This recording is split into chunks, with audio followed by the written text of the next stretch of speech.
Hey y'all, welcome to Monday Teaching Philosophy, where we gonna give you some wisdom from the classroom trenches, things to spread and help that can help you teachers, and it might help you too parents. Anyway, today I want to talk about teachers. You can't pour from an empty cup. And this is what give. You feel sorry for the student, so you give. You feel sorry for this situation, so you give, and you start giving and giving. Then you be on this committee, so you give. You decide to be on the social committee, so you give. You decide to coach soccer after school, so you give. You stay after school with the step team. So you give. Then you go home to your children and you give. You go home to your you give.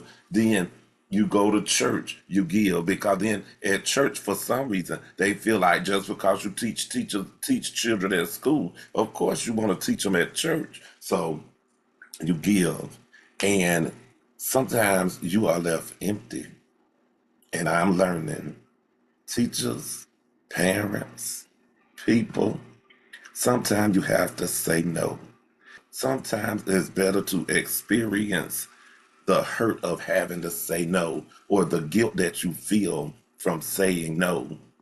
And it's better to experience that guilt than to experience burnout.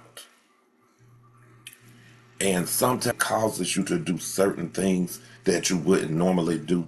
I'm a living witness. I'm telling you, a few weeks ago, I had an altercation with a student where normally the student, the students be doing crazy stuff, and I just say, whatever. I'm still expecting you to do what I asked you to do. You can be mad, but you're still gonna do what I asked you to do. And that's not the way things went. It shows you that when you are going through burnout, you are not responding the way you normally respond. You are not helping anybody by being burnt out. You are not helping anybody by being burnt out.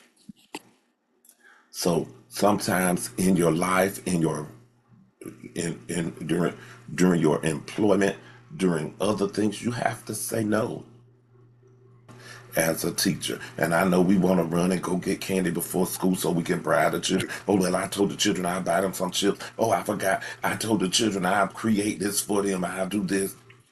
Sometimes you have to say no because you cannot pour from an empty cup.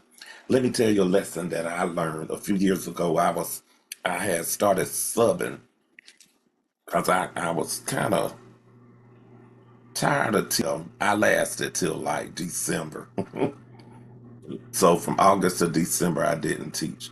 January, I started subbing. And I'm like, okay, I'll just do a little bit. But as I was subbing, I was subbing second grade. So I'm taking papers home and grading papers and doing all of this stuff.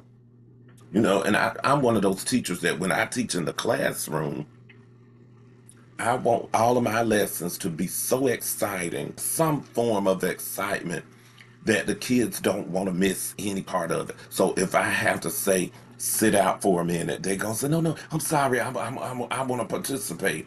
So I try to do things like that. I try to bring in the basketball goal to play vocabulary basket. Uh, we use the dictionary and find the word. Whoever find the word first, come ring the bell and then read the word and then get a prize or whatever.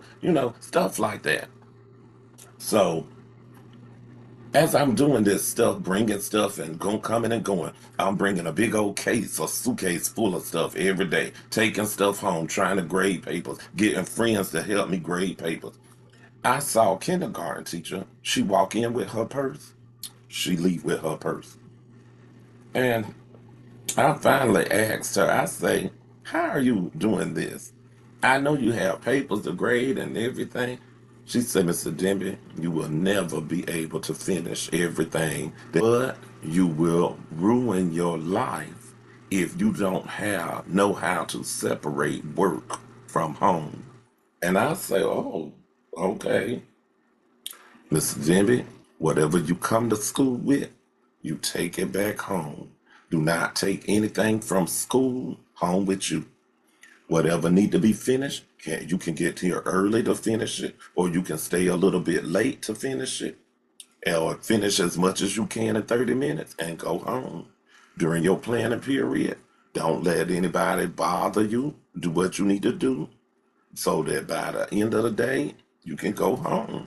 And I mean, that was the most powerful lesson that I ever learned because even teaching music like 8 years, I used to take stuff home and bring stuff home to, oh, I'm gonna do this at school tomorrow, so I want to be ready for this. And I mean, it was a big mess.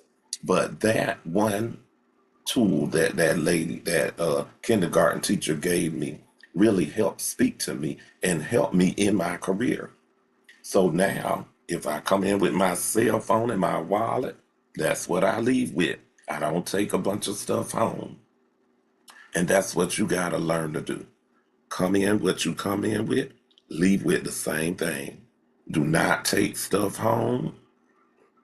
Don't come home, don't go home cutting out patterns for the children. Listen, it will get done. If you need to stay 30 minutes late, get everything you can get done in 30 minutes. If you need to come to school 30 minutes early, get everything done you can in those 30 minutes. But you cannot pour from an empty cup. So I'm telling you, teachers, this is a teaching philosophy. You have to learn to say no. You have to learn your work home boundaries. Okay? That's all I'm going to say. I'm not going to say nothing else.